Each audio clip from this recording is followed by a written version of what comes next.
जी क्या पेश कर रहे हैं जी आप? पेश तो मैंने सिर्फ नगमा ही करना था। मरम्मत छोड़ दी हमने, मरम्मत छोड़ दी हमने। दरअसल मैं एक इंतहाई अहम बात करना चाहता हूँ। अच्छा, फिर अहम बात, अहम बात, अहम बात, अहम बात। यार तुम हमें सुकून से क्यों नहीं रहने देते? हाय हाय। खुद भी सुकून से रहो। जी मेरा ख्याल है कि महल्ले में गौरी की छेड़ है अहम बात। यार अहम बात तो मैं रोज ही करता हूँ, तुम्हें आज क्यों इतना गुस्सा चढ़ गया? यही तो मैं कह रहा हूँ कि रोज अहम बात ही करनी होती है। यार तुम्हें अगर मजा ना आएगा तो पैसे वापस। ये बात एक लफ्ज होता था हमारी जिंदगी में, मरम्मत। जी। मरम्मत छोड़ दी हमने। हाय। आप देखिए यार कि मरम्मत जो है ना जी, वो हर चीज की हो जाया करती थी। कोई भी घर में चीज जो है ना जी, वो अगर टूट गई है या नकारा हो गई है या काम नहीं कर रही तो उसकी फौरन मरम्मत कराई जाती थी। हाँ तो बच्चा बहुत तंग करता सी, ਉਹਨੂੰ ਕਹਿੰਦਾ ਸੀ अब्बा तेरी मरम्मत होने वाली है। बिल्कुल ठीक बात है। ये इसीलिए कहा जाता था कि तू ठीक नहीं रहा, मैंने लगता तेरी मरम्मत होने वाली। मगर अब वो हर चीज की मरम्मत खत्म हो गई है। जी। हुण सिर्फ असी अपने मुंह की मरम्मत करा रहे हैं।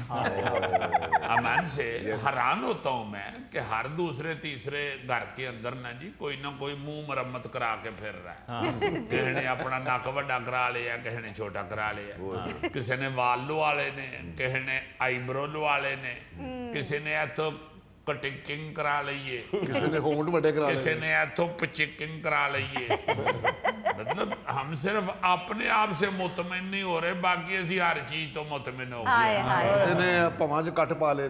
हाँ जी, बड़े बड़े डिजाइन आ गए हैं अब तो मुंहों के। हाँ जी सर। बल्कि मुझे तो अब लगता है कि कुछ अरसे बाद ऐसा हो जाना है कि आपने इन स्किन जो स्पेशलिस्ट होते हैं या मुंह मरम्मत कराने वाले जी जी। या पार्लर वगैरह, उधर जाके आप कहेंगे ना जी मैंने मुंह मरम्मत कराना है, हाँ जी। तो आपको एल्बम दे देंगे कि भाई जी ये वेख लो किहो जिहा बनवाना। वाह वाह वाह वाह। किहो जी टायर लवाउणी मुंह ते। हाँ जी, ये सारे डिजाइन ਤੁਹਾਡੇ सामने ने, जेड़े डिजाइन का कहोगे ਤੁਹਾਡਾ मुंह बन जाएगा। वाह वाह। मगर ये जो रोजमर्रा की अशिया घर की होती हैं, इनकी मरम्मत हमारा कल्चर था, हमारे माशरे की रीढ़ की हड्डी हुआ करता था ये कल्चर। जी।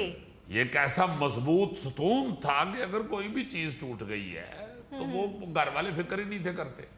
उनको ये उम्मीद होती थी कि कोई ना कोई इसे मरम्मत कर देगा। ठीक करेगा। हाँ जी। आज के दौर में तो अगर कोई चीज खराब हो जाए तो पहला ख्याल आता है कि लो जी भाई जी पै गया जे नवा खर्चा, हाय।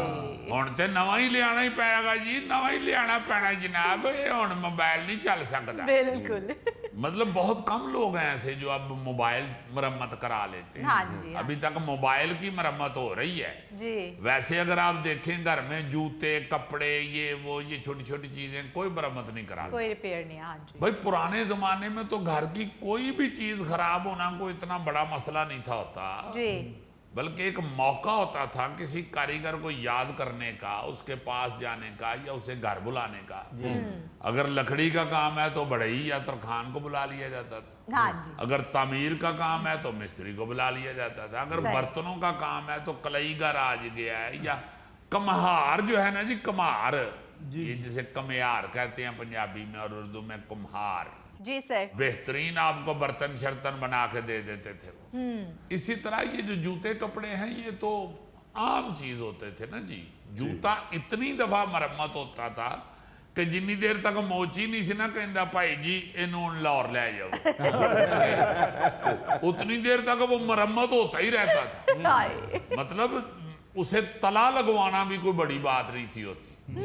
बाकायदा पूरा तला जो है ना जी वो जूते का नया लग जाता था। अच्छा। अब तो हल्का सा भी जूता थोड़ा सा भी खराब हो जाए तो बच्चा कहता है कि मैंने नवी जूती ले आके चाहिए। बिल्कुल। एड़ी लग जाती थी, एड़ी एड़ी लग जाती थी, हाँ। बल्कि एड़ी चोटी का जोर लग जाता था।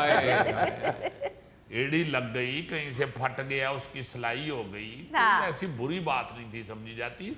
और कई जूते तो इस तरह भी मरम्मत होते थे गौरी साहब कि वो नजर आ रहे होते थे कि इसने मरम्मत करवाया हुआ है जूते, अच्छा उसमें भी कोई शर्मिंदगी नहीं थी होती। उसको वो धागा शागा अगर सिलाई का नजर आ रहा है, उसको पालिश पुलिश मार के काला करके मुड़ के फेर रहे ने सारे। सही। इवन जो है ना जी कपड़ा, हाँ जी हाँ जी। ये कोई फट गया है, कोई खुंगी शुंगी उधड़ लग गया, गई हाँ है, तो दर्जी या रफूगर के पास चले जाते थे। बल्कि हर दर्जी की नुक्कर के ऊपर ना जी रफूगर भी बैठा होता था। हर नहीं तो अच्छे दर्जियों के पास तो लाजमन रफूगर होते थे, होते हाँ थे। जी। वो जाके उसे कपड़ा देते थे, वो आराम से रफूगर देते थे। हाँ जी। फिर मुझे याद है ये भी हो गया कि ये जो जीन की पैंट शर्ट है ना जी, या दूसरी पैंटें जी, जी। ये कहीं से फट गई हैं तो उसको रफू करा के ऊपर स्टिकर लगवा लेते थे। सही। यानी हर चीज का कारीगर हर इलाके में मौजूद होता था। गांव तक ये लोग पहुंचे होते थे। उधर भी आपको आराम से मोची, दर्जी, रफूगर ये वो सब मिल जाते। हाँ जी, बिल्कुल मैंने देखा है कि अक्सर इलाकों में मोहल्ले में कोई ना कोई एक ऐसी दुकान ज़रूर होती थी जहाँ पर सब कुछ ही ठीक हो जाता था। मिसाल के तौर पे ग्राइंडर ठीक करवाना हो वो ठीक हो जाता था, अम्ब्रेला छतरी आपने ठीक करवानी हो वो ठीक हो जाती थी, हत्ता कि अगर कोई बल्ब काम नहीं कर रहा है तो लोग उसको भी लेके जाते थे, वो भी ठीक हो जाता था। अजीब फ्यूज बल्ब ठीक कर देते थे यार। वाह। बड़ी बड़ी अजीब चीजें हैं। रेडियो शेडियो ये वो या टेलीविजन ये तो खैर आम दुकानें पाई हाँ जाती जी। हैं, अब भी हैं। जी, जी। रेडियो का तो रवाज ही नहीं है हमारे मुल्क के अंदर ज्यादा, मगर हर चीज ठीक करने की यार दुकानें होती थी। सही।